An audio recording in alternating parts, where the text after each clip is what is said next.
yaku ka sanu sɔrɔ ɲɛtugu ni ɲɛɛlɛ cɛ ni kolojan in ka teli o fɛ o ye teliya dan ye bilahi ndama baarakɛla si o si n'i ye nin kolojan in ta k'a baara sanuko kan yaku i bɛ sanu sɔrɔ a taa kana taa la fiyewu moriw b'a fɔ kolojan in ma ko tɔsilamu shahasham tɔsilamu shahasham e bɛ ntamanda de la walima e ka baara ye sanuko baara de ye i bɛ fɛ ka sanu sɔrɔ teliya la karabali la yaku nin baara bilahi i b'a sɔrɔ i kɛla ntama baarakɛla si o si ye ko sanu t'i ka sɔrɔ i donna sira bɛɛ fɛ i ye ko bɛɛ kɛ i ma ɲɛ sɔrɔ sanuko la nin tɛ i ka baara i ka sanuko la nkali na ala bonyana i bɛ sanu sɔrɔ a ye taa kana tɛ na fiyewu ala tɔgɔ min fila duguma o de y'a warisu ye o tuma yaku i bɛ lamɛn maa kɛcogo f'i ye a kɛ ten i bɛ sanu sɔrɔ i y'a faamu n bɛ nin di dama baarakɛlaw ma fi sabilila maa o maa ka baara ye ntama baara ye sanuko baara ye ko gɛlɛya de bɛ yen a ye nin ta a ka baara Konate de y'a d'a ma fi sabilila n'i ye min yala garibukɛ wele k'o ye tiɲɛ ye adamaden kan ka boli sababu nɔfɛ de sabu ala yɛrɛ de ko an ka tugu sababu nɔfɛ foyi tɛ yen sababu tɛ min na e m'a ye dɔw bɛ taa damada la yaku u bɛ taa dɔrɔn u bɛ sanu caman sɔrɔ u bɛ segin so u bɛ moto kuraw san ka ko baw kɛ mais dɔ bɛ taa o bɛ san da san kan a ti foyi sɔrɔ a b'a fɔ ale sirilen don ale bonnen don n balimakɛ i ma bo i ma siri fɛnɛ mɔgɔw ta kanw ne tɛ kelen ye min t'a la n'ale ye ko baw kɛ a t'a la dɔrɔn a ye sanu sɔrɔ o t'a la ni kan min ye o t'a la cogoya min na e t'o ta kan dɔn e t'o ta cogo dɔn o de ye fili ye n'i bi ko o ko kɛ a ɲɛ ɲini i ka don a la kuma in bɛ faamuya nin ye dama baarakɛlaw ka kado ditɔ ye sanuko ka nin ka teli o ye teliya dan ye yaku i b'i jija i bɛ sunsunfin bulu ɲini n'i y'a bulu caman sɔrɔ i bɛ den 11 ta o buluw cɛ la tɔsilamu shahasham i b'a sɛbɛn o bulu kelen kelen bɛɛ kan siɲɛ kelen kelen o tuma o bulu 11 i bɛ sɔrɔ k'o ni bulutɔ ninnu da tile la yaku n'a jala i b'a susu k'a mugu bɔ n'i y'a mugu bɔ yawarisu i b'ale sɛbɛn siɲɛ 77 i b'a nasi tilan 2 ye n'i y'a tilan 2 ye i bɛ nasi kelen kɛ sunsunfin bulu in na i b'o ɲagami ni o ye o tuma parfɛn dɔ bɛ sugu kɔnɔ ko parfɛn dagoma yaku i b'o parfɛn san i bɛn'o k'a la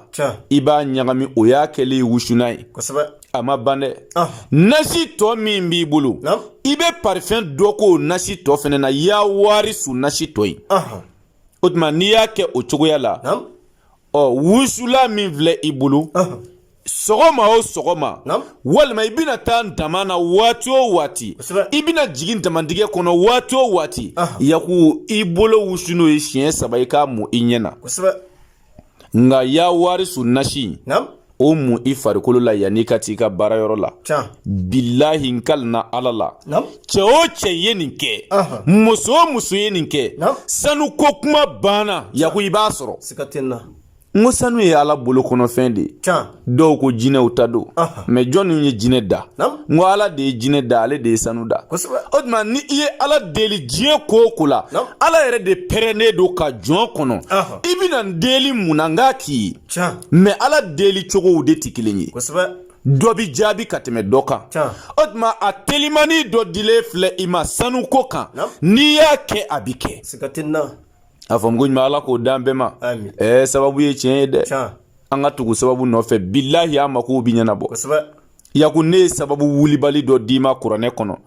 i mako bi nafolo de la ala k'a d'i ma nafolo telima karabali la teliya la k'a sɔrɔ i ma ala tanama ko kɛ i ma baara jugu kɛ i ma sitanɛ baara kɛ sura kelen kuranɛ kɔnɔ iza wakati don diɲɛ dɔnni b'a bɛɛ ɲininka kuranɛ nafolo so dɔ yɛrɛ de ye iza wakati siga tɛ na dɛ yaku mao mai iza wakati barake ala bi nafolo dima sababu de bina billahi ala biso ya fam odma o iza wakati bara yaku ama ke mogo yi wa bisaba nga ibise ka wa tan duru sara ani ka shesongo wa kele ani kemeshigi donc ame barake bara jabi sorole ko ibika warto sara kunatini murito tikili ameninke pour que ma minun bi fe ka bara inke na neke bula a setu yi tari bebi se ka bara inke chukuya mina yako akumbe fle anw t'a dabo foyi kama pour que ka fandanw dɛmɛ ka yatimɛw dɛmɛ ka miskinaw dɛmɛ n'an y'a gɛlɛya u bolo caman b'a nege minɛ mais u tɛ se k'a kɛ o de la diɲɛ bɛɛ bɛ se ka iza wakati baara kɛ fandanko t'a la faamako t'a la 30 don mais i bɛ 15 sara fɔlɔ ani ka sɛden 3 sɔngɔ 1800 an bɛ baara kɛ baara jaabi sɔrɔlen kɔ i b'i ka wari tɔ sara ni nɔgɔya dan ye dɛ i mana kɛ diɲɛ yɔrɔ o yɔrɔ i bɛ diɲɛ dugu o dugu bɛɛ bɛ se ka iza wakati baara kɛ i bɛ jamana o jamana i bɛ se ka iza wakati baara kɛ o tuma baara in n'i mako b'a la i bɛ se ka weleli kɛ an ka téléphone numéro la o ye plus 223 72 24 02 98 n'i ye weleli kɛ ni numéro in na ni ala sɔnna i ni garibukɛ bɛ yɛrɛ bi ɲɔgɔn sɔrɔ o tuma yaku baara in bɛ kɛ nin cogoya la maa minnu ka sababu b'an bolo an bɛ ala deli ala k'u ɲɛsin an ma ala k'o kɛ ala ya bonya kama kira kanu ko sɔn sɔli ala rasuli n bɛ dugawu kɛ lamɛnbaa bɛɛ ye maa o maa bi sigi ka tulo ma da ka garibukɛ lamɛn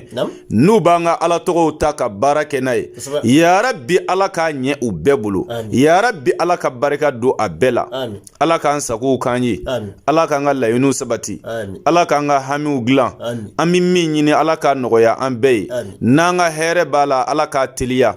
an ka ɲinifɛn jugumanw n'an ka hɛrɛ ti min na yarabi ala k'a falen ɲumanw na k'a latigɛ an ye latigɛ teliman na ala k'o kɛ Muhammad Mustafa kanu ko sɔn sɔli ala rasuli wasalamu alaikum wa rahmatullahi wa barakatuhu.